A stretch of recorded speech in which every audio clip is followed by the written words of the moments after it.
Karibu sana mtazamaji wa kipindi cha Mental Health Show ukiwa mahali popote pale uliko, na kukaribisha sana tena zaidi hapa kwenye studio zetu za Masa TV. Kama kawaida, mimi naitwa presenter Gilbert, na kipindi cha Mental Health Show ni kipindi na ambacho tunakuletea discussion tukiwa naye daktari Dr. Grace Lucy ambaye bado ako hapa.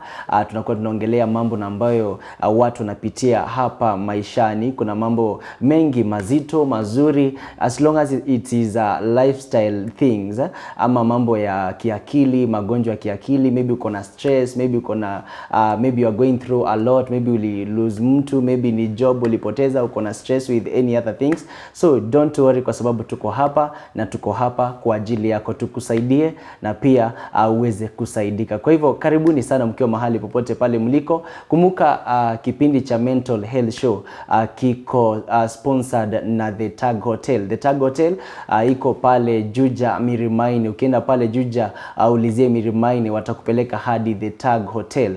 Pale utapata kuna Airbnbs, kuna parking, kuna free wifi, kuna accommodation zote. Ukitaka pale vyakula ni nzuri sana tena zaidi. The Tag Hotel ni mahali na ambapo pia ukiwa na familia mnaweza enda pale mkulanie, na pia itakuwa ya nzuri sana kwako. Kwa hivyo right about now konae daktari Dr. Lucy. Karibu sana.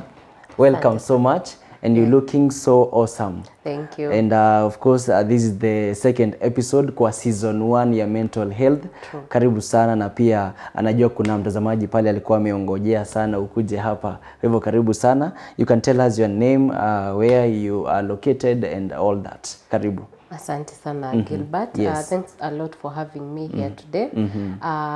Kwa majina yangu tena bado sijabadilisha. Yes. I am Grace Lucy, the Yes. psychologist, and I am here to help that person who've been having challenges Yes. with their mental health. Huyo mwenye amefika mahali anakunywa dawa ama bado hajaanza kunywa dawa, ama you have something that is challenging you in this life. Si unajua hii maisha ikosi msuka changamoto. Yes. That is why I am here. Yes. Wow, so welcome so much. Thank you. I know I have from the first episode we did together, na niliona people were reacting, people were asking a lot of questions. Kwa hivyo mtazamaji, kama pia uko na maswali yoyote ungetaka kuuliza, bado tukiendelea kuongea, kwa kama uko na swali ungetaka kuuliza, nambari iko hapo chini ya screen yako, na mimi nakwambia utaweza kusaidika kweli. So today people are going through a lot in life, of course, and kuna watu ambao maybe wanajaribu kutafuta venye watasaidika, wanakosa usaidizi. But we, because we are here, I know you are going to help them. And of course mtazamaji, tutakuwa tunaenda kukusaidia saa huu. So right about now there's some question that people are asking, and kuna watu walikuwa wanauliza a lot about depression.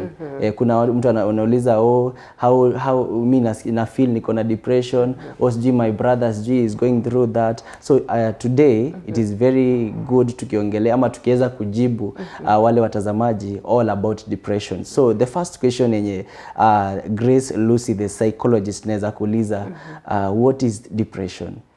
Asante sana.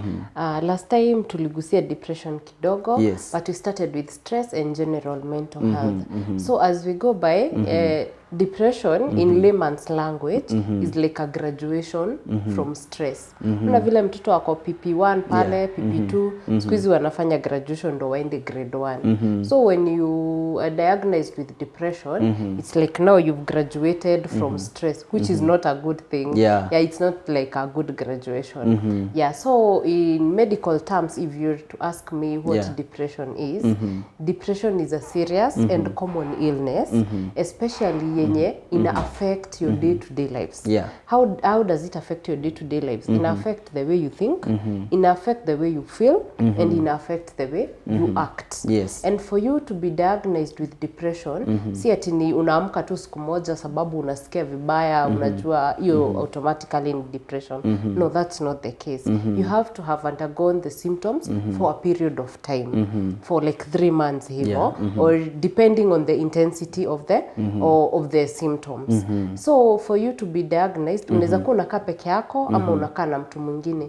Hizi symptoms, there are some that you're going to feel wewe mwenyewe, and there are some that mwenye mko na yeye ndio ataweza kuobserve. So hizi symptoms tu zimegawanishwa into two, the ones you feel and the observable. Tunazita the subjective symptoms and the observable symptoms. Zenye wewe mwenyewe unaweza kosa kujua vizuri, but mwenye anakuona ama mimi ukiingia kwa ofisi yangu nikikuona hivi, I am able to tell before you even say it. You might be feeling it, you might not be feeling it. So I have said in layman's language and also in medical terms, depression. And on top of that, for you to be diagnosed that huyu ni depression ako nayo, those symptoms that we are going to talk about, the way you feel them, it should not be caused by another reason. For example, unaweza kuwa umetumia madawa za kulevya, umetumia alcohol, marijuana, name them, tobacco, cocaine, miraa, cocaine, heroin, kubel, all those. Unaweza kuwa umetumia and they are the symptoms you're having are as a result of that. That one you cannot say it is purely depression because you see there is a cause.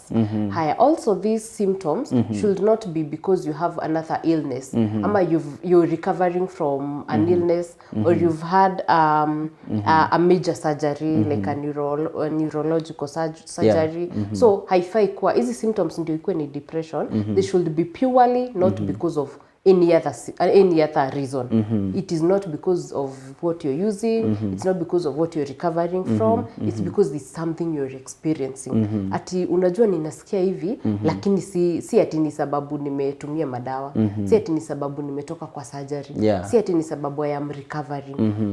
So that's the only way you're able to say that these symptoms are purely depression, depression signs. They are observable, they are subjective, and they are not as a reason of any other illness. That's what you can say depression is.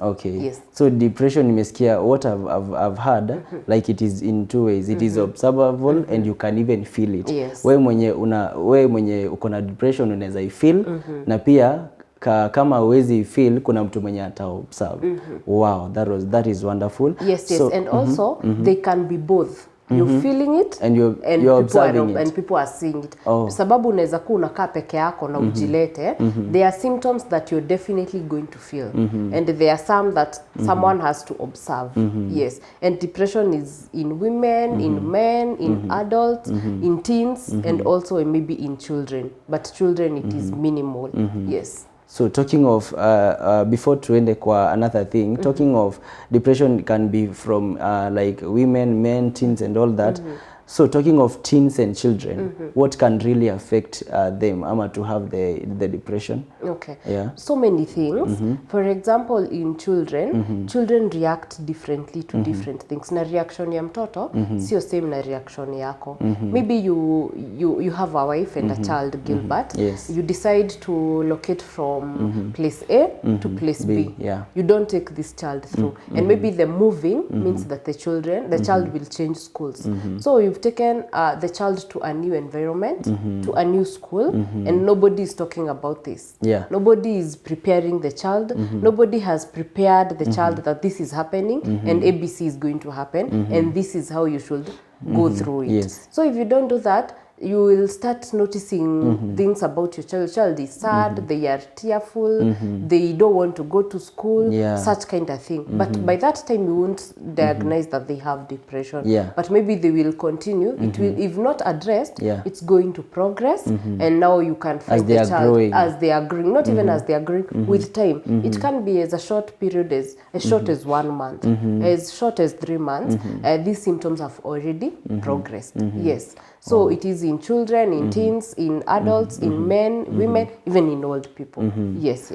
I know we are going to talk about old people, men, venye wana get depression. So talking of all that, I've heard you mentioning about symptoms. So there is symptoms for depression. So kuna zile symptoms zenye mtu unaweza observe pia symptoms kwa msee. Yes. Ama unaweza mtu mwenyewe akona depression, kuna symptoms ndio kuna symptoms sasa za akona depression. Kuna vile anajisikia. So talking of that, what are the symptoms of depression? Okay. Yeah. Thank you very much. That's a very important question. And in this sitting, Yeah. I want us to talk about 9 symptoms, 9 major symptoms. All right. That you definitely, huyu mtu akijisikia hivi, you're going to know that this person is not okay. All right. And the first one is that this person is going to feel low. Anasikia ako low, ako moodless, low mood. We call it low mood. And this low mood, it is going to affect the way you're doing things. You can feel you have a low mood. People can see you have a low mood. Yes. All days or almost every day for a period of time. Unaamka week 1, week 2, you have this low mood that is not, maybe you can be able to point a reason, but and another one you cannot be able to point a reason. Yeah. And you're you are not able to get yourself out of this low mood. Hauwezi weza kujitoa. Vile unajua sometimes you wake up and you're in a low mood and you unaji-encourage, unajiambia this is a setback. Before John, tomorrow is a better day. Tutajaribu tena kesho. But in this situation, the low mood is here today. It is there tomorrow. It is there the other day, and on and so on and so on, until now you feel it is out of hand. And kumbuka tulisema pale, it is going to affect how you think. It is going to affect how you feel, and it is also going to affect how you act. So that first symptom, when you have that low mood and it's characterized by that, it is characterized by that, and it is also affecting how you feel, how you think. It is a thing. It is affecting your functionality. It is affecting how you relate to people. That is how you are able to know that this low mood is not just a usual low mood. Yes, so that is one symptom. Another one, the second one, is where... before we go to the second one, so when a person mwenye unaamka tu unasikia, mi niko tu. Yani unajua kuna hiyo low, kuna mtu maybe anashindwa what is low mood in Swahili. It's like kusema, yani yani unasikia you cannot, hautaki kufanya anything. Unataka tu kukaa, even when you are going to job, ama unaenda job ni kama hata umeforsiwa uende, and when you are going to job you are not doing anything. So that is what we call low mood. Yes, and also this low mood is characterized by sadness. You're just sad. Or even maybe you can be angry with nothing. You see, there's a difference between being angry and sad. When you're angry, uko na makasiriko.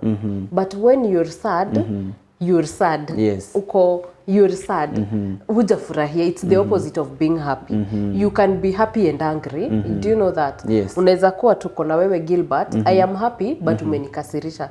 That anger might pass away. Yes. But if I am sad, I won't even be able to relate with you. That's where unapata anaingia ako tu amenyamaza, the mind is so far away, such. So ndio hiyo tunasema low mood, you're sad. Mood na kama you're sad, you're feeling sad, you're feeling irritable, you're feeling easily agitated. Yes, so kwa layman's language, mtu mwenye anasikia kwa Kiswahili ni ile unasema tu vile tunasemanga, uko tu na huna furaha continually, today, tomorrow, and you cannot maybe be able to put that symptom to a thing. Ati ni pesa nimekosa, ndio maana niko sad. And you know, ukikosa pesa and you're sad, you cannot say that is depression, because tomorrow you will wake up na utafute pesa. Upate ama ukose, but you're doing something about it. But in this case, you're sad, but you're not able to take yourself out to go get that money, to go solve the reason why you're sad. Yes. Yes. So that is number one. That is one symptom. Another symptom is, I'll say it in medical term and then I'm going to simplify it. We say insomnia or hypersomnia. What is that? Insomnia or hypersomnia? Or hypersomnia, yes. Insomnia is lack of sleep. Hypersomnia is oversleeping. For you to characterize that as a symptom of depression, you find yourself not only one day or 2 days or 3 days and then it goes away. You're constantly not finding sleep and it is not going away. And you're not on any psychoactive drugs. You're constantly not finding sleep. almost every day, haulali. And hypersomnia is where you're oversleeping. Almost every other day. Huwezi weza kuamka, you just want to sleep. Yes. And in these cases when you just want to sleep, you don't want even to get out of bed. Unapata huyu mtu amelala usiku mzima, ni mchana ni saa 8, huyu mtu bado hajatoka. And now when you conjoin with the first low mood, huyu mtu hajisikii kufanya anything. So they don't even have the push of getting themselves out of the bed. So there is hypersomnia or insomnia. So mtazamaji wetu, if you're experiencing insomnia, haulali ama unalala sana, and it has been going on for some time, you would consider getting help from a mental health advocate. No, not a mental health worker. You should get help from a mental health worker. This can be a psychologist or a psychiatrist. And you, of course, you are here. I am here as a psychologist. Yes. So that is the second symptom. Unalala sana ama haulali. Hiyo ndio watu wanaita fatigue. No, it's not fatigue. Fatigue will get let's even go to it as the third symptom. All right. Fatigue. You're constantly tired. Hata kama umelala umeamka umechoka. Umelala the whole day umepumzika umechoka. So you're constantly tired na hakuna kitu imekufanya uchoke. Si ati umeshinda kwa mjengo ndio maana umechoka. Si Gilbert ameshinda kwa show ndio maana amechoka. You're just tired and huna hiyo hamu ya kufanya anything. Maybe because you feel tired, maybe because of the low mood, maybe because you're now, even the fatigue has crept in because of the insomnia. So the third symptom ndio hiyo tumesema, constant fatigue. Uchovu haiendi. Uende ufanywe massage, hiyo uchovu haiendi. And mostly the uchovu is up here in our mind. See, you might not even be physically tired, but as a person you feel tired. So unajua kuna wakati unasikianga nimechoka tu. Sijafanya anything but I am tired. And again, you won't diagnose that with the first day, the second day, the third day. If this fatigue is continuous, maybe it is time for you to get help.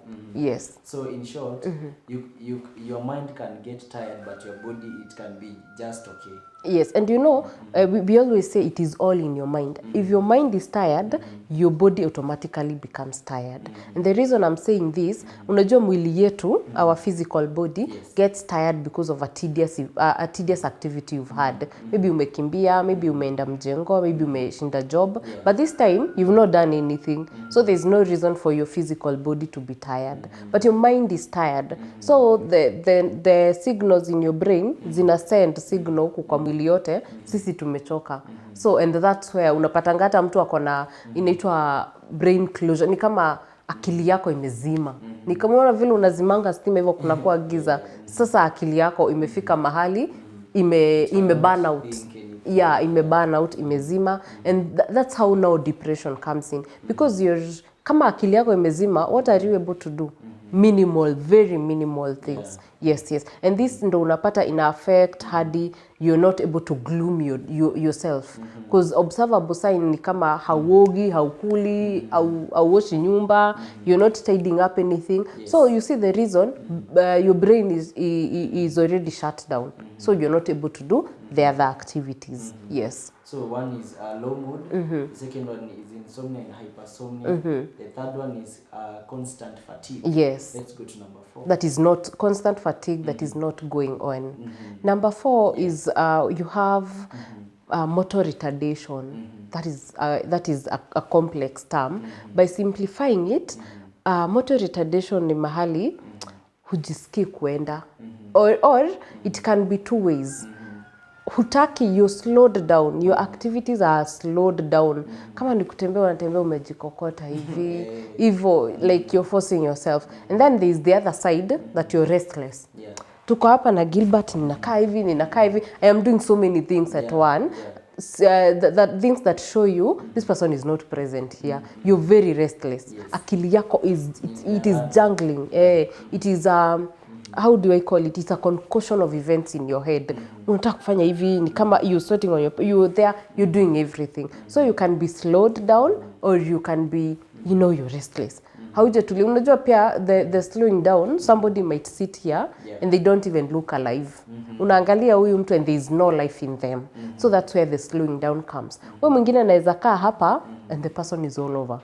They are not settling, they are very restless. So that is our symptom number 4. Number 4, yeah. So those are just 4 symptoms and we are going up to number 9. So if you have a question up to there, maybe we can tackle on that. Yes. Alright, so mtazamaji, as we are continuing with the question, remember nambari ya simu iko hapo chini ya screen yako. You can just ask any question that is unasikia ama mahali pe tumefika until now. You can just ask any question, alafu nitakuwa napitia zote. I'll help you asking our psychologist Dr. Grace hapa. Anajua tunasaidika, and of course najua unasaidika. Let's go to number 5. Yes. So number 5 is loss of appetite. And this loss of appetite, we are going to classify it. You can be loss of appetite, or you have an unusual increased appetite. So loss of appetite can affect, it's a symptom. Yes, it is a symptom of depression, and this will show in that, it will be observable in that you've lost a lot of weight and you're not on diet. Unajua unaweza kuwa una diet, so hadi unaambia brain yako acha tusikue na appetite juu manze ni na diet utanichomea. But this time you've just naturally lost appetite. Ungetaka kukula but you don't have the appetite. So the loss of appetite is going to lead to increased loss of weight, and the reason of the weight loss is not the reason, it's not because you're dieting. Kumbuka tulisema for this symptom to be diagnosed in a depression, it should not be because of another reason. For example, haifai kuwa ati lose weight juu na diet sasa tuseme uko na depression. Hapana. If you're dieting, then it is okay that you're losing weight. But now if you've lost the weight and ni because lose appetite, and you've lost this appetite because of the above signs, maybe haulali, you don't want, you don't have interest of doing anything, so hadi haupiki, you don't have the energy to do things, so hata you can't be able to go to soko and get food. So that's how unaona vile zinaenda zikifuatana. This one is directly manifested in the other one. Yes. So this loss of appetite or increased appetite. So if your appetite is increased, it's definitely going to be an added weight yenye una add because ni kukula unakula. There are people who call it stress eating in layman's language. Kuna watu type mbili, maybe uko na stress, Gilbert, and we are coming to stress because tulisema stress ina graduate inakuwa nini? Depression. There are people who undereat and there are people who overeat. Kuna mtu akiwa na stress, coping mechanism yake ni ku overeat. Anakuja anapata maji kai anakunywa yote. You just want to keep eating. That's how you're coping. And then there's the other person, the exact opposite. Mwenye akikuwa na stress ana undereat, you stop eating. So you see they are manifesting hand in hand. You can either be overeating or undereating. High appetite or low appetite. Added weight or lost weight. Yeah, so that's another sign. That is sign number 5. Sign number 6, if you allow me, is where you're constantly feeling worthless. You ushajichukia, like you hate yourself, you don't find yourself worthy, you're guilty of everything that's happening in your life. You're here and you think, I am guilty, mimi si resilient, ndio maana niko down hivi. It is my fault that I feel like this. It is my fault that I'm not able to go about my day-to-day activities. So that is, you feel the guiltiness, and the guiltiness will amount to feeling worthless. Unajisikia mimi sina thamani kwa hii maisha. And now, this is hiyo ndio nitamalizia nayo, where all this can lead to. You see, you're already feeling worthless. You're feeling worthless. So let me just say it. If you're feeling worthless, that's where the suicide comes in. Let's put it as number 7, though nilitaka ikuje number 9. So hold that, tuitaiko ikiwa number 9. Yes. So on this one where you feel you're just worthless, utaki kufanya anything, you don't even value yourself. Ati hata mtu akikwambia, hey Gilbert leo umeng'ara, back in your mind you're thinking, nimeng'ara aje na vile mimi hadi na kuanga tu hivyo, hata sijui kujichunga. Yes, unajichukia. Yes. And this kujichukia inaletanga hadi hiyo constant guilt. Yes. Tumeenda vizuri. If you have any question, kumbuka the number is on your screen hapo chini. Make sure you are asking any question, alafu we will tackle each one of them. We're going to number 7. Yes. Number 7 is where your concentration is very low. You cannot be able to concentrate. Your mind is not present in that specific activity you're having. We could be here and I am talking to Gilbert, but you've zoned out. Yes. And this lack of concentration inaletanga pia poor problem solving skills. Poor problem solving skills and indecisiveness. So these three, hiyo tumeifanya ikuwe number poor problem solving skills, tumeifanya ikuwe number 8. Wenye inaletwa na hiyo poor concentration. So where you have very poor decision making skills and problem solving skills. Unapatana na shida, badala ya kuisolve, you don't have that energy in you. You just unasema tu wacha, maybe umeenda ukapata ulisahau kufunga taps kwako, maji imemwagika. So if you're upright, if uko chap utaweza kupanguza hiyo maji. But now in this situation you don't have the energy, remember. You're feeling worthless, remember. Ushaji guilt trip ati ni mimi ni mjinga sana ndo nikaacha maji. But you're not even able to solve that specific problem. Yeah, so I want us now to go to number 9. Yes. Number 9 ndo ile tulikuwa tumetag pale, the suicidal thoughts. Yes. So can we go on with that? Can we proceed with the suicidal thoughts? Yes, we can. Yeah. So after all this, after everything, you've now come to the level of umeshajichukia. They feel that they want to end their life. And by them ending their life, they're not ending it. I said that in the last show. When people are thinking of suicide, they are not necessarily fancying death, death ni fancy, I want to die. They're just looking for a solution for their problems. Only that now this solution now to them is death. And now when someone is anataka tu akufe. And this person can be having a plan. Ndio useme iko symptom, anaweza kuwa iko na plan. And remember, this sign si ati siku moja umeamka ukasikia hivyo. They are not going away. Umeamka leo unasikia kujua, kesho unasikia kujua, the other day unasikia kujua. So you're not able to control that. You could be having a plan, ninataka kujinyonga. You could be having, it's just a thought, ninaeza jua. Or some people have even an actual plan. Ninaenda leo saa 7 ya usiku, nitaweka dawa ya kunguni, niikunywe, and then I wait to die. You see, all those, kama unafikiria, kama uko na plan, kama hauna plan, whether it is just a thought that is constantly crossing your mind, that's a sign. And in this sign, kama up to this level bado hujatafuta a caregiver or a healthy or a health worker, this is the time. Because you cannot be feeling suicidal and be alone in your home. Yes. Okay. But this the suicidal, when you're feeling suicide, there are some things you can do, which we are going to tackle on our next phase. Yes. All right. So I know things are sasa tunaanza kuchip in sasa. Once again, as you're speaking here with our psychologist Dr. Grace Lucy, najua unaendelea kusaidika sana tena zaidi mtazamaji. Kumbuka nambari ya simu ambayo utakayotumia iko hapa chini ya screen yako. And of course, kama uko na mtu ambaye ni maybe your family member, ama inaweza kuwa ni maybe your yani mtu yeyote wa karibu kwako ambaye unaona anapitia mambo, changamoto maybe za kiakili, maybe unaona huyu msee hayuko sawa, unaona maybe ako depressed, ako na stress, maybe alipitia kitu na ambacho kinamsumbua kiakili, unaweza ongea na sisi. Nambari ya simu iko hapo chini ya screen yako, just tell us. Na pia our psychologist akiwa hapa, Dr. Grace Lucy akiwa hapa, ataweza kukusaidia kusaidia yule ambaye anahitaji usaidizi pale, na mimi najua Mwenyezi Mungu atakuwa anasaidia. Pia kumbuka, tumetoka kuongelea about suicidal. Kuna watu ambao wanapitia mambo mengi, yani unapitia kitu ama jambo unafikiria, yani ni kama unaweza jitoa kwa maisha, ama unaweza jimaliza, unaweza jiua kwa ufupi. Lakini tukiwa hapa tunakuambia that is not the solution, because kuna mambo mingi na ambayo our psychologist ambaye anaenda kutuambia, na mimi najua utasaidika, hizo thoughts zitaisha, na mimi najua pia hata tukiongea hivi Mwenyezi Mungu ndiye nambari 1, atakuwa anasaidia. So right about now nataka nikukumbushe tena kwamba tumewekwa hewani na The Tag Hotel. Mental Health Show imewekwa hewani na The Tag Hotel, and of course The Tag Hotel iko Juja Mirimaine. Ukipita Thika Road ufike Juja, alafu ingie the road ya kunaitwa Mirimaine off Gatundu Road au ukipita pale utaona the Tag Hotel, hoteli moja kubwa sana.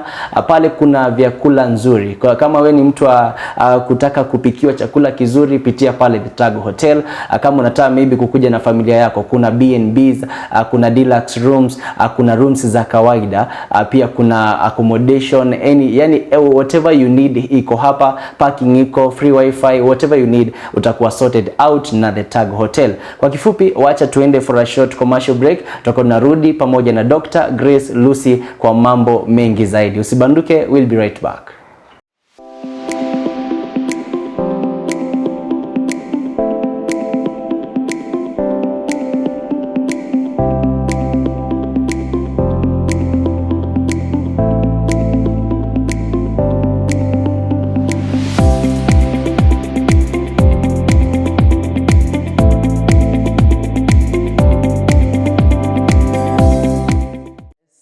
Yes, we are back once again ndani ya kipindi cha Mental Health Show, na najua unaendelea kusoma ama kujua mengi kuhusu depression, because today we are talking about depression. Tell us, have you ever been into depression? Ama unajua mtu ambaye ashaipitia depression, maybe akaenda ama mkampeleka hospitalini kwa sababu alipitia changamoto za depression. Tell us, ama kama you are there, you want to come here, you undergo, yani ama ulipitia depression ama bado unapitia depression, you want to come here in our show, karibu sana. Tumia the number iko hapo chini ya screen yako. Tunakukaribisha sana tena zaidi hapa, our psychologist Grace Lucy, tukiwa na yeye hapa atakuwa anakusaidia sana tena zaidi. We are back again. Yes. And we have talked, tumeguzia symptoms, those are very very touching symptoms. Na and mambo Mungu anaendelea kutusaidia pia. So right now, talking of symptoms, talking of depression, there is now what causes depression. Yes. What causes depression? So hiyo ni swali ambalo mtu anauliza hapa, because kuna watu wanauliza maswali nyingi zaidi, but because nimeona hayo maswali yote nikaunganisha kwa umoja, wanauliza ni nini ina cause mtu anakuwa na depression. Okay. Yeah. Thank you very much. Yes. Na mtazamaji, welcome back.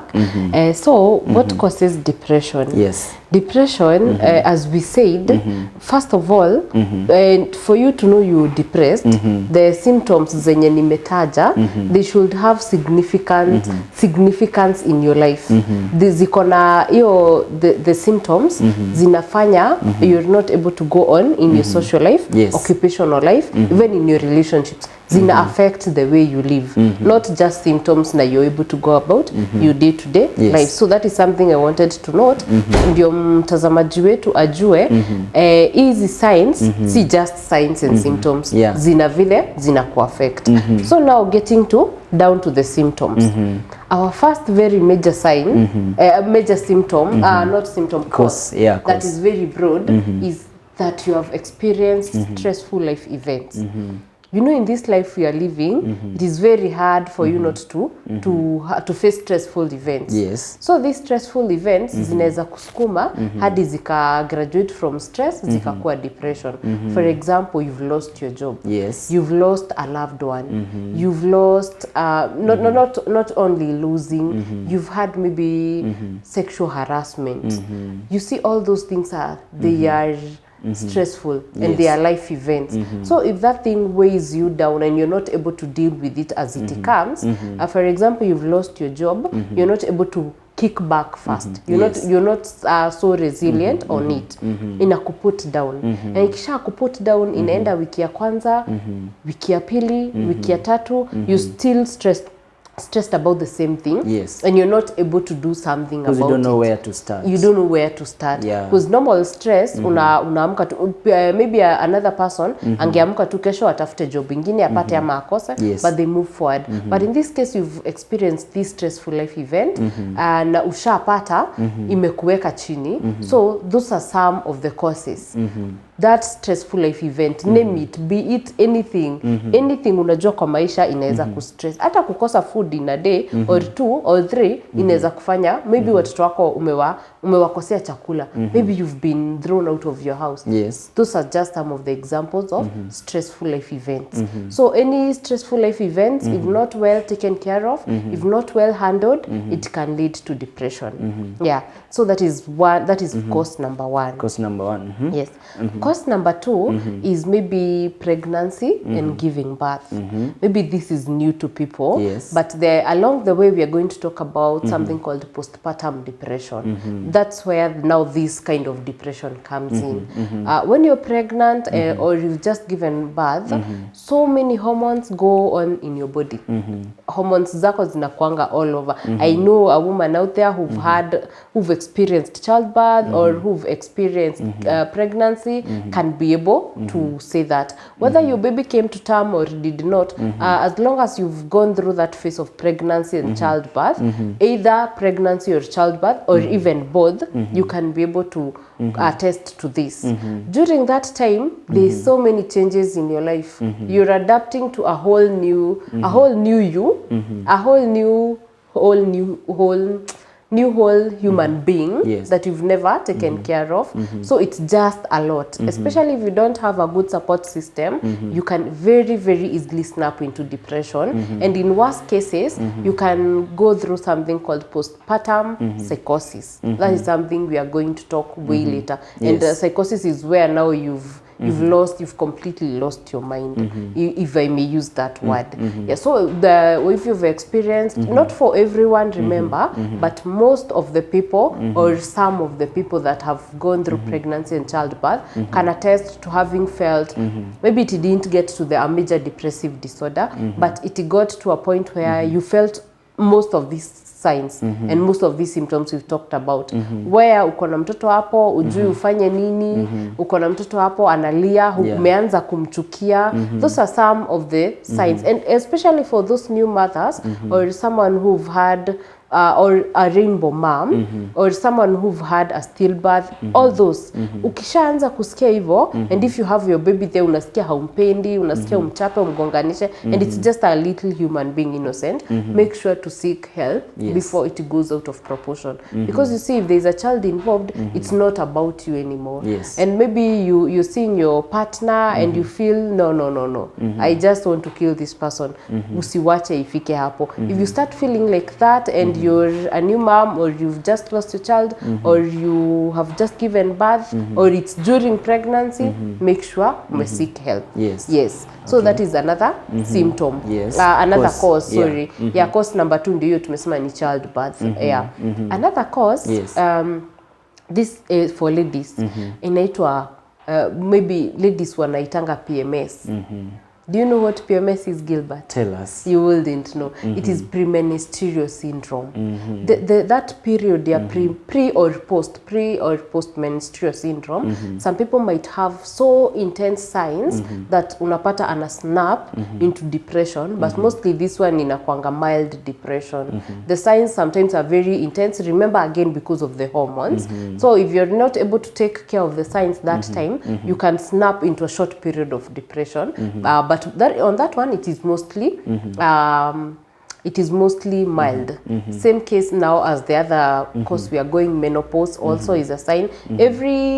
Every aspect of a woman that causes hormonal imbalance or hormones are out there, it can easily trigger depression in a woman. On menopause, there are so many changes the women are experiencing. You might not be able to take in them well. Maybe huwezi kucope nazo. They are new, they are hit. Unasikia hizo heat flashes. Unaanza kujichukia. It can easily trigger depression if not well taken care of. So that's another sign. Tunaiita pia hapo tunaiweka kama sign. Unasikia tukienda vizuri? Tunaenda vizuri sana. And of course there's a question here. There's a person mwenye anasema she had a child on birth, she was giving birth, and then after that hata venye tu give birth akasikia ni kama hataki huyo mtoto kabisa.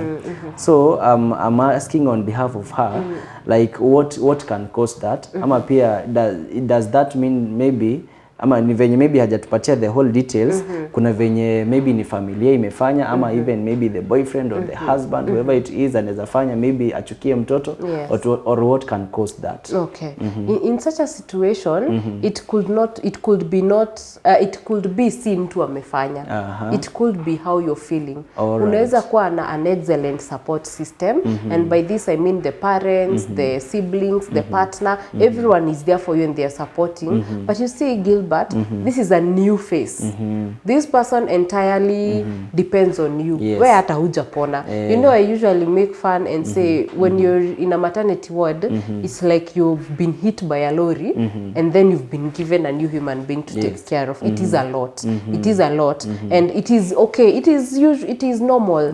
Women out there should know these things happen. So ukianza kusikia upendi mtoto wako ama unaanza kusikia hivyo, usijichukie. Just talk about it to someone. Ndio hata maybe your partner or the person taking care of you ajue what's going on. Na ajue these things are normal. You can experience that. You can easily snap out of it, and it can also easily graduate into something worse. So take care about it along that. So hiyo inaweza kuwa si kitu amefanya ama si ati hana support. It could be hana support, and it could be akona everything.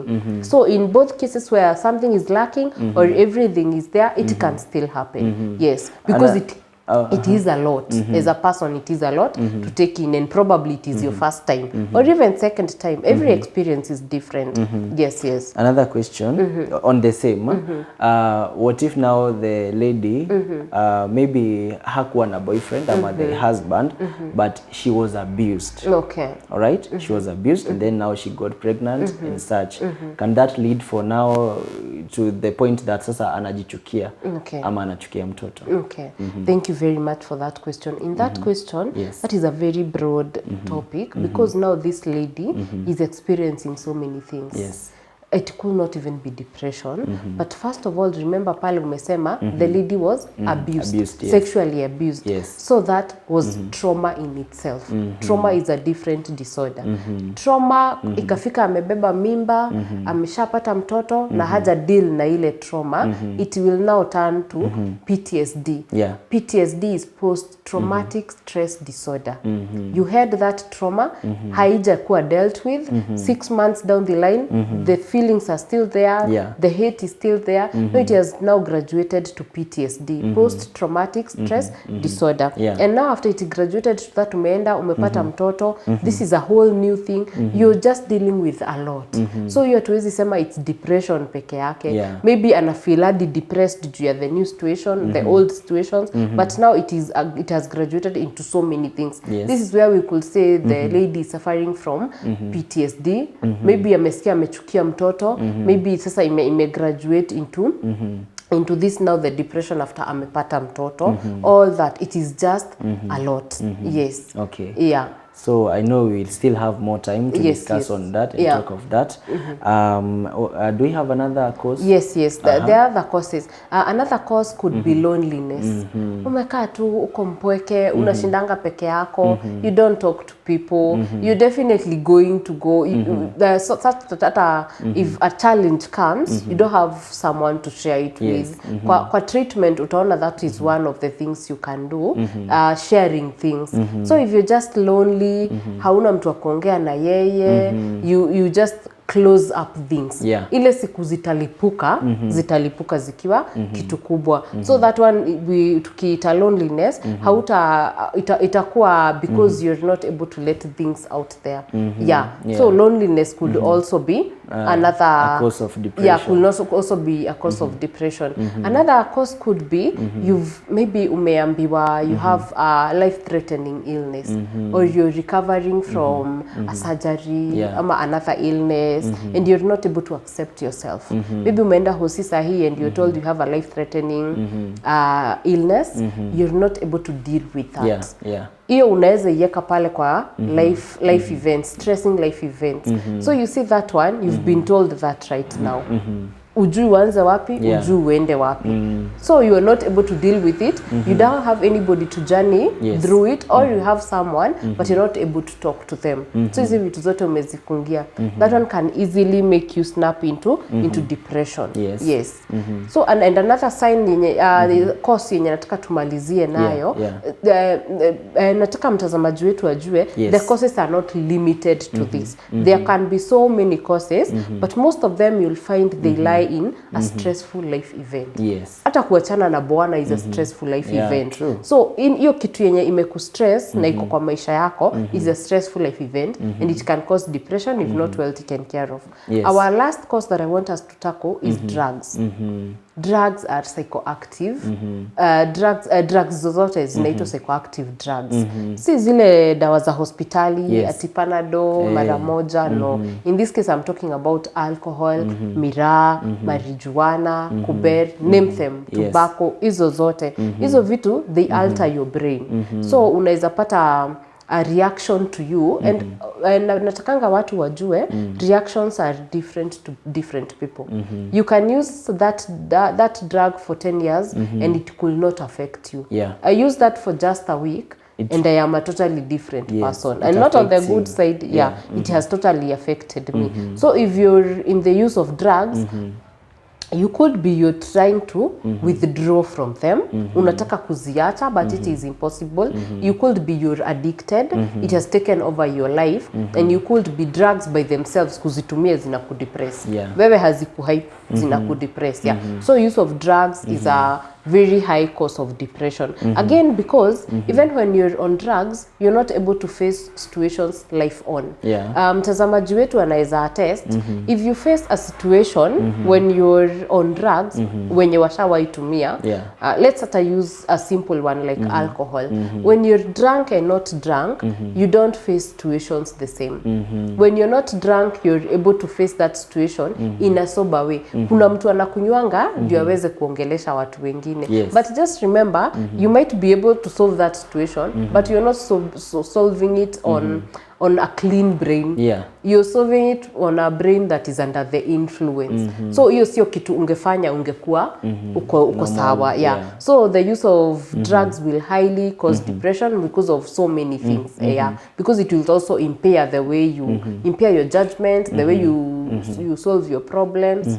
And this now unapatanga mtu amepata shida, maybe Gilbert umefutwa kazi, and now instead of dealing with kufutwa kazi, you take now alcohol as your coping mechanism. Kuna vitu tunaitanga coping mechanism. Coping mechanism is how you run to something, is what you run to so that you're able to cope na hiyo situation. It is relieving you. Yes, it is relieving you. But wengine exercise is a coping mechanism. Hizo tunaweza zipata bado kwa treatment. So in this case umepoteza kazi, you've run to alcohol as your coping mechanism. So you see, alcohol haitasaidia. Ukifutwa kazi, that definitely means you don't have enough finances.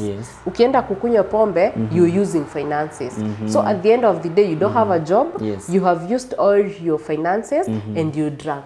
So your depression is going to be 10 times worse than ingekuwa tu juu ya job. So I want to urge our viewers, in case you're facing a stressful life event, don't run to drugs, don't run to unhealthy coping mechanism. Make sure you run to maybe a friend, talk to them. If it's not helping, that's why we are here. But make sure hujaenda kwa a worse situation or something that is going to make your situation worse. And of course it's good to look for treatment, because without treatment it can go worse on you. It will. It definitely will. Vile tunasema siku hizi kitakuramba. Kitakuramba watu wakiona. But before kikurambe, just find somebody, talk to someone, or else you can talk to our psychologist here, Grace Lucy. The same number iko hapo chini, you can talk to her, and you can talk still to us through the same number, na utakuwa unasaidika. So as we are going to wind up, can we talk about how to treat now depression? Depression can be treated in two ways. first of all, before I continue on the ways, there is major depressive disorder that can be severe or mild. So we are talking of treatment. When we are having a mild depression, mild depressive disorder, the depression is not so, the symptoms are there, but they are not so bad. Yeah. That one, you will not need medication. And ndio ninaambianga mtazamaji, if it gets there and you feel you're not okay, don't wait for it to get worse. Just come before it gets worse. Yes. Because now if it is worse, utaenda upate umeanza kutumia nini? Dawa. But before you tumie dawa, the mild one will be the mild one will be solved or treated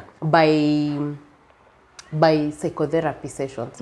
Simply what we are doing. But ukikuja kwa ofisi, what I'm doing here is not what I'll do. Yes. This I'm basically doing psychoeducation. Yes. So there is a way I am going to help you through that process. Example of iyo that way. So but kwa the psychological treatment. Yes. Hatujaguzia medical treatment. So and also major depressive disorder, you will incorporate the psychotherapy sessions, the psychological treatment, and the pharmacotherapy treatment. Pharmacotherapy is where there is involvement of medicine. Psychological treatment, there is no involvement of medicine. Yes. In a major depressive disorder, you're going to incorporate both of them. Utazitumia zote. Utatumia dawa so that you're able to uplift your mood and come to a state we can be able to communicate. On the mild case, you don't have to use the medication. You can snap out of that through the help of a psychologist. And that's where we come in. So when you come to me, there are some of the things I'm going to help you do so that you're able to get out of the depression. And I'll just name just a few of them. One of them is behavioral changes. Maybe there is a certain behavior yenye inafanya, hiyo ndio inafanya unakuwa na depression. For example, back to our example, alcohol use. Maybe umekuja tukaongea na wewe, I have taken your history and I am able to tell Gilbert, hii depression yake inatokana na alcohol abuse. So I am going to help you through living and learning. In psychology there is learning, unlearning and relearning. So I'm going to help you unlearn this toxic behavior, this unhealthy behavior of alcohol abuse. So that is just one behavioral changes. In this case, when you're able to change that behavior, there are way uta incorporate other things and ita replace alcohol use. Kama ulikuwa unatumia alcohol kama leisure, we are going to introduce new things so that each time ulikuwa unatumia na alcohol, you're using it on healthy ways, then hazitaleta depression. Another one that I'm not going to go deep into is cognitive emotional therapy. Also it's cognitive behavioral therapy, CBT. That one I am not going to expound on it, but it is also changing your behavior through your mind. Maybe also changing how you think. Cognitive emotional therapy also how you think. If you change how you think, tackle things. If you change how you think, it will definitely change how you do things. For example, if you're the person who after facing a challenge you beat yourself up. Tuseme you've lost your girlfriend, not losing them to death, losing them to another man. If you're a person who don't have a healthy way of thinking, utajichapa wewe mwenyewe. But if you come to us, we are able to build your emotions, to build you as a person, such that if such a thing happens, utajibit down. You'll say, me kama Gilbert, I did my best. Maybe ameona huyo ni better and it is allowed. Those are her choices. And that way, you're able to go back on. So you see, there's a difference where you're beating yourself and you're able to go back on. So when you come to us, we will empower you so that you're able to be the person who mwenye anajitap on the back. Unasema ijaenda vizuri, but tomorrow is a better day. So that way, when you come to us, those are some of the things we are going to do. Also, we are going to enhance on self care. So ukumbuke tuko bado kwa psychological treatment. Yes. On self care, wewe kama Gilbert, what is self care to you? This is a question to you. To you ukaulizwa Gilbert, what is self care to you? Unaweza sema ni nini? It is how I handle myself, how I take care of myself. Yes, basically what you've said the latter, how you take care of yourself. Yes. So how you take care of yourself, it is going to help you a lot. A lot in that utaweza kujishughulikia wewe mwenyewe. And taking care of yourself is you're able to incorporate healthy behaviors. You're going to take regular exercises. In case you have a burning issue, utatafuta mtu muongee na yeye. That's where tulisema you look for a person you trust with your feelings. Si mtu ukimwambia vitu kesho yake unazisikia pale masa broadcast live. So you get a person who you're able to share your intimate feelings without the fear of that they are going to take them out. A person you trust. So those are some of the things you can take care of yourself. And if they don't have the person they trust, you are here. You're here. Even if you have that person you trust, they might not be able to help because you see they are not professionals. Yeye tunasemanga a problem shared is a problem half solved. So ukimwambia yeye, it's going to go lighter on you. But that doesn't mean it has solved your situation. So if it goes lighter on you, it is okay for you now to come to us. So by self-care is so broad, such that include tu vitu tudogo. Good diet, good dressing, good grooming. Do those things that make you happy. Zile vitu kitokeleza hivyo kwa watu, ina build your confidence. That way you'll not beat yourself so much down. So easy treatment tunasema ni ya zile causes. Also, start doing things you enjoy. Continue as in, endelea kufanya vitu ulikuwa una enjoy. You see tumesema kwa symptoms you lose interest. If you've lost interest, anza push yourself to do things you enjoy. If you enjoyed morning runs, even if you're going to walk just 200 meters, it's good than nothing. So endelea kufanya things you enjoyed. Another thing, don't shut yourself so much out from the family because another kitu hatu kusema pale, you tend to withdraw from people. Unajitoa, utaki watu, utaki kuongea na watu, you've lost interest on people and on things and on life. So you're basically alone. If you start coming out pole, start with the people you trust. Start with your friends, start with people around you. Mtu una trust, remember, so that it doesn't damage you more. So when you go to your family, to your friends, you're able to go back to them. It helps you rise up again. Because remember you were already down. So we are trying to look for where you can rise up again. Yes. So if you don't have a question on the psychological treatment, which is broad, and that is where we come in. So if you come to us, we're able to do better than we are saying here on air, because there is a lot that we do that we will not put it out here.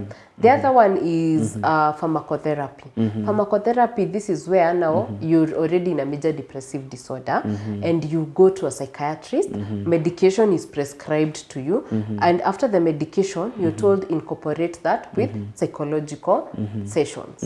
So you see? So in both, there is the pharmacotherapy and the psychological. And the psychological is in both. But in mild, you don't have the pharmacotherapy. You don't need the medication. You can be able to rise up again. You can be able to kick back again without the use of medication. And I really urge our viewers, if you start feeling low, usingoje mahali utatumia hizi dawa. Hakuna mtu anapenda kutumia dawa. And some of this medication have long-term effects. So instead of you waiting until that time, you need to come to us before it is worse. Yes. Talking of that, for the viewers that are watching, I know they are learning a lot. And of course, najua si wote ati wako sawa. I know there are some viewers that wako na marafiki, they are going through the same as we are speaking.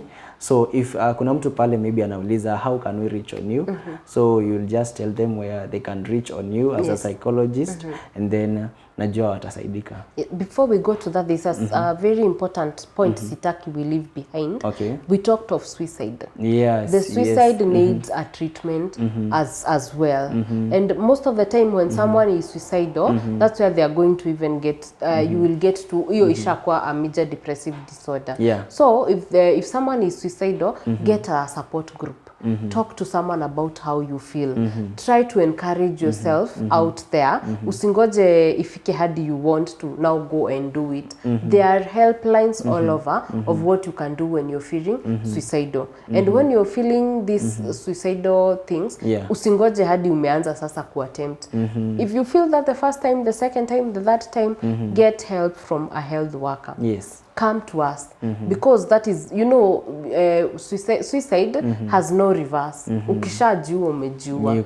Yeah, before we get to lose you, get a support group, talk to someone, encourage yourself, do those things that make you happy. Yes. Wow. Yeah. So basically depression is so wide, and if someone is going through something out there, I read a question that was asking, anatumia dawa but bado ako depressed.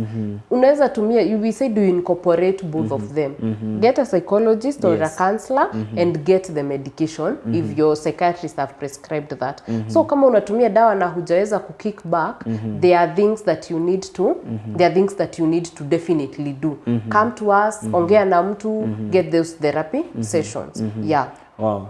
So back to where now they can find you. Yeah, so if you want to find us, please find us at Spa Mall, room third floor, room T9B. Room T9B. And also kwa watazamaji wetu, if you reverse call me, I will not be able to help you. If you send a message that is so detailed, I might not be able to help you. So it's good if you make a call and book for an online session, which we have. We offer online and we also offer physical sessions. And also we do mental health consultancy. If you're a farm out there, you need consulting on mental health, anything mental health, I am your guy. Grace Lucy is your guy. Yeah. The G, you are G's. I am the G, yeah. So thank you so much, mtazamaji wa Mental Health Show. I know you have learned a lot, and of course, again, ukitaka kufikia Grace Lucy, the number is there on your screen. Ichukue, ask questions, call that number. Mwambie if you're going through stress and all that, najua ataweza kusaidia because she's a professional on that side. All right, so it has been a good time with you guys. Tunasema Mwenyezi Mungu akaweza kuwabariki sana tena zaidi. Until next Friday, we love you so much, and of course tunakuambiaga Mental Health Show, tunakuzana, tunasaidiana na tunaelimishana. Wacha tupatane until next episode. Goodbye and have a blessed weekend.